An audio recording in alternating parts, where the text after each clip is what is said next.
Today, you are going to learn how to solve problems involving proportions in triangles. You're actually going to start on your Chapter 7 postulate paper. Find the side splitter theorem. The side splitter theorem says that if you have a line or line segment that is parallel to one side of a triangle and intersects the other two sides of the triangle, then that line segment is going to divide those other sides proportionally. So what that means is that as long as this segment here is parallel to the side, we can set up a proportion of the sides according to how it splits them. So this side is split into a section that's x units long and 5 units long, and it's going to be proportional to the side that's split into 16 units and 7 units. X over 5 equals 16 over 7. Shortcut, just take a look at the sides and put fraction bars between the labels of the lengths on each side. X over 5, 16 over 7. Done. You have your proportion. You could cross multiply and solve. One thing I want to point out is how versatile this theorem is. This line segment does not need to be exactly in the middle of the triangle. It doesn't need to be a midsegment. It could be higher, it could be lower. It just has to be somewhere inside the triangle and parallel to the third side. Wherever that parallel segment is, it's going to split the sides proportionally and make a proportion you can cross multiply to solve. Now go to your notes. We're going to practice using the side splitter theorem. So if we make our fractions, fraction bar in the middle, we have a over a plus 4 equals 12 over 18 because this parallel segment splits the sides into proportional pieces. Now, just a quick reminder, when you have a quantity with a plus or minus sign inside your proportion, put that section in parentheses because that will make it a little bit easier to visually remember that when you cross multiply, you're doing 12 times the whole quantity, a plus 4, not just the front number. So you'll have to distribute that 12 in. Distribute the 12. Minus 12a from both sides to get all the a's on one side of the equal sign. And divide to solve for a.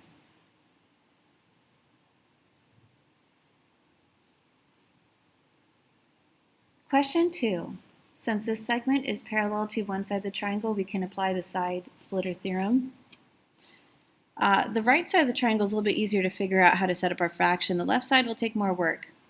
Pause the video for a second. Make a theory on what the left side of the equation will be.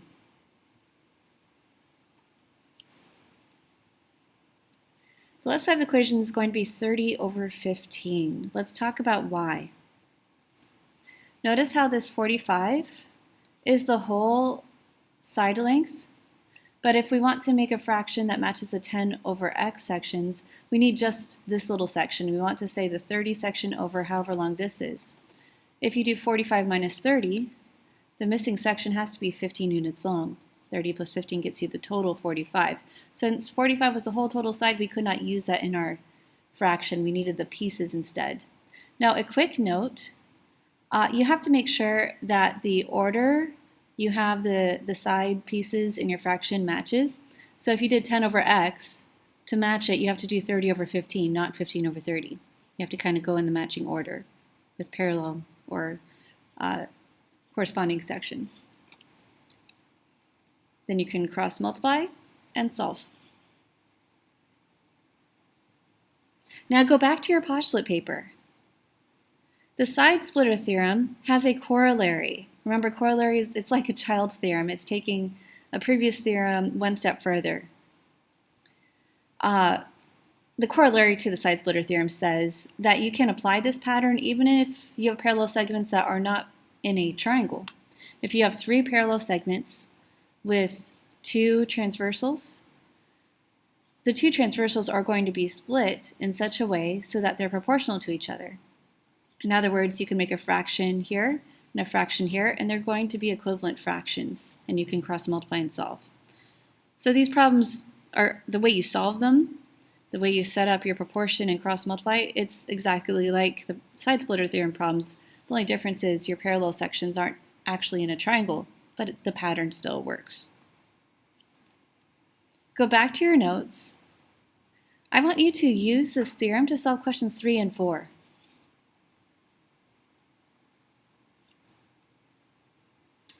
Question 3. So one thing I want to point out is that you actually have more than one way to set up your original proportion. Either way is going to get you the correct answer. So because of those 3 properties of proportions you learned in the earlier lessons in Chapter 7, you could set it up so it's using the pattern x over 62 equals 70 over 56. But heads up, it's equally good if you used a slightly different pattern, x over 70 equals 62 over 56. Either way, when you cross multiply, you should get 77.5 feet for your answer. Now, I just want to point out that it's quite possible that your initial proportion might look different from someone else solving the same problem, just because of those 3 properties of proportions that say there's different ways to write the same proportion. For example, this x over 62 equals 70 over 56 could be looked at sideways and become x over 70 equals 62 over 56, and it's still a true proportion. They're equivalent proportions. So your initial proportion might not always look exactly like mine, but if you're consistent in how you set up your pattern, it should work. Or for example, your proportion might be the same as mine, but upside down completely. Question 4. This one's interesting. Setting up the left side of the proportion is pretty straightforward. The right side will take more work because I want you to notice that this 40 is referring to this whole combined section. But we want to make a fraction of x over whatever this missing section is. So we have to figure out an expression to represent the missing section. It's a lot like problem number 2 above it, where you take the total and you subtract the piece you know. The difference is the piece you know is a variable instead of a number like 15. So instead of something like 45 minus 30, we have 40 minus x. The total minus this section gets us an expression instead of a numerical answer. So this section, label it 40 minus x in your diagram. Now you can make your proportion. Go ahead and cross multiply to solve. It's always a good idea to put parentheses around any section that has a plus or minus sign in your proportion to remind you to distribute. You should get x equals 15.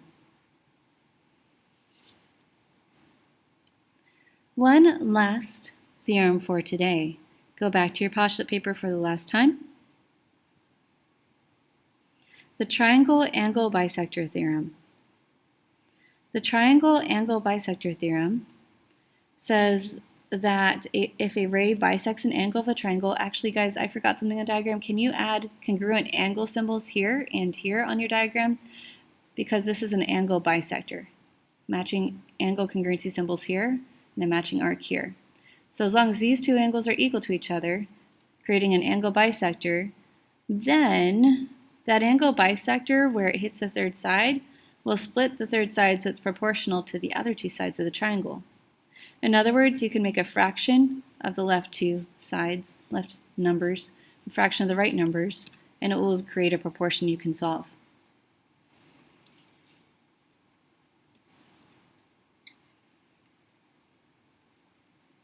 Use this theorem to solve question number 5 in your notes.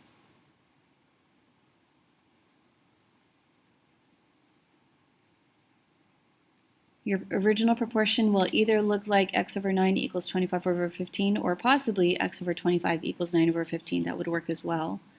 Your final answer should be 15.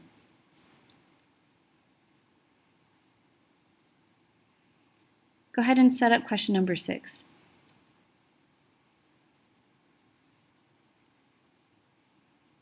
Now, this one, when you distribute, notice how this time you got distributing going on both sides of your equation after you cross multiply. So you end up with 3x plus 12 on one side and x squared plus 2x on the other side. Now pay especially close attention to this problem because this is the first problem you see so far that has an x squared in it, which makes the process of solving it a little bit more complicated. Now, to solve a quadratic equation, something that has an x squared, generally speaking, a good first step is to get 0 on one side of the equal sign and all the numbers and variables on the other side of the equal sign. So let's move the 3x and 12 to the other side of the equal sign. To do that, we have to minus them. And whatever you minus on one side, you have to subtract on the other to keep your equation balanced. Now, last year, you learned how to solve equations like this with an x squared in them. There's more than one way to solve, but one of the most popular ways of solving is to factor. So quick review of factoring that you learned last year. To factor a quadratic expression like this, you want to zoom in on the last number, the one number without an x, and think of everything you can that can multiply to get that number, 12. I usually start at 1 and count my way up. 1 times 12 works to get that number, so does 2 times 6, so times 3 times 4. Copy that list. Now, your job is to identify one pair of numbers that multiply to get the last number. So out of this list, you need to identify one pair that either adds together or subtracts together to get the middle number, -1.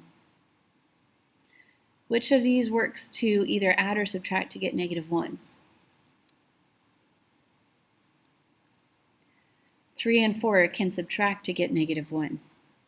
To get -1, let's figure out what signs the 3 and 4 should have. The 3 would be positive, the 4 would be negative, because positive 3 minus 4 would get -1. All right, so what that tells us is that the factored form of x squared minus 1x minus 12 is x minus 4, from the -4 here, times x plus 3. So essentially just two binomial parentheses with x, and then follow the x with either the plus 3 or the minus 4. It doesn't really matter which one's first, the minus 4 here, or it could have been here. Now that you've factored your expression, here's the deal. If something times something else gets you an answer of 0, that means one of the original quantities had to be 0. Think of it this way. If you had an unknown number times 5 equaling 0 as the answer, the unknown number had to be 0. So that's what's going on here. If multiplying two things gets 0, one of the original two things must have been 0. So we can split up the two things that were multiplied together and say, well, I know that either the first one, the x minus 4 quantity equals 0, or the second one, the x plus 3 quantity equals 0. And that gives you two equations to solve. At plus 4 on that one equation, minus 3 on the other equation. So you get two answers for most equations that have x squared in them. Sometimes both those answers work. In fact, if we were just solving as our original problem, 0 equals x squared minus 1x minus 12, we would circle both of these as our final answers, and both answers would count. However, this problem actually started as a diagram. Whenever your problem starts as a diagram and you get two answers, it's a good idea to go back and check that both answers actually make sense visually on the diagram. X equals 4, plugging in 4 for x, okay, that makes sense. X equals -3, that's odd. Have you ever seen a triangle with -3 inches for a side length? You can't really have a triangle with a negative length of a side. So that doesn't really work in the original diagram. You could cross out x equals -3. It doesn't really work when we plug it in. Your final answer is just x equals 4. You might want to star question 6 because you will see plenty of problems like this one in the future that require factoring to solve. All right, page 2 of the notes. Here, we're mixing up problems that are using side splitter theorem and angle bisector theorem, and you have to identify how to solve each one. Go for it. Try question 7. Make a proportion, cross multiply, and solve.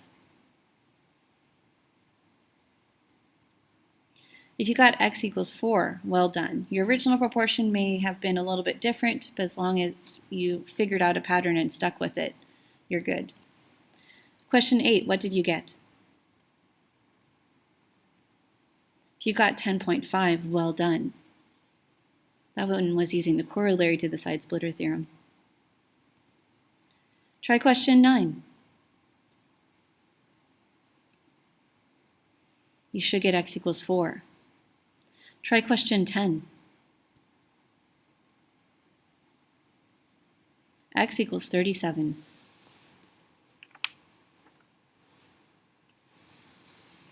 11. Go ahead and try question 11.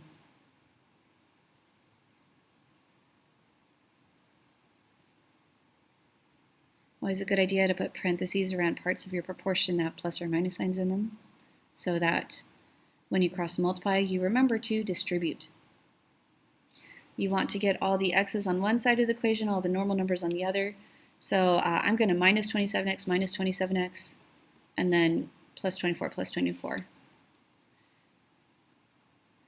You should get x equals 2.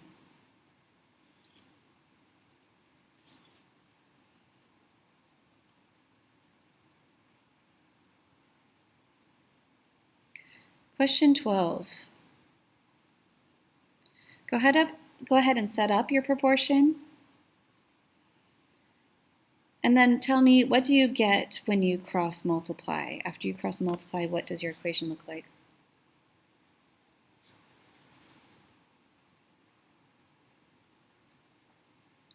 Now, this one's interesting. When you put in the parentheses, this is the first one where you have the two parentheses cross multiplying together. So do you guys remember learning FOIL last year? First, outside, inside, last. Whenever you have two parentheses with binomials and then multiply together. You could use FOIL, or you could just think of it as double distributing. That works as well. For example, if you have a whole parenthesis to distribute, you just take the first item and distribute that. So you distribute the x, so x squared plus 4x, and then you distribute the negative 2, so negative 2x minus 8. You distribute the first number to both of these, distribute the second number to both of these. So it should look like this. Now if you have like terms, you want to add them together. 4x and minus 2x are like terms, so that combines to get just 2x. Now this is another problem, like number 6, that has an x squared in it, meaning you want to get 0 on one side of the equal sign. So let's minus 9x to do that. And factor to solve. Quick reminder to factor. You take the last number, the constant without a variable, and you think of things that multiply to get that number. Which one multiplies, out of 1 times 8 or 2 times 4, which one adds or subtracts together to get the middle number, negative 7?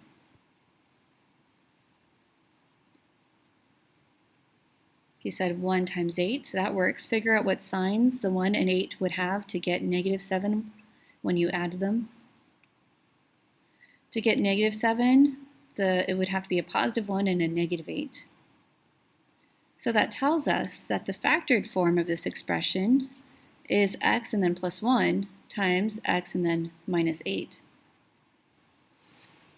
Now, if these two quantities multiply to get 0, that means one of them had to equal 0. So you split it into two equations, each set equal to 0, and you solve.